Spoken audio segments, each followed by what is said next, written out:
hiyo bendera.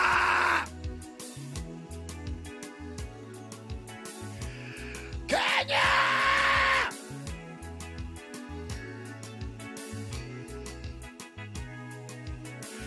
Kenya!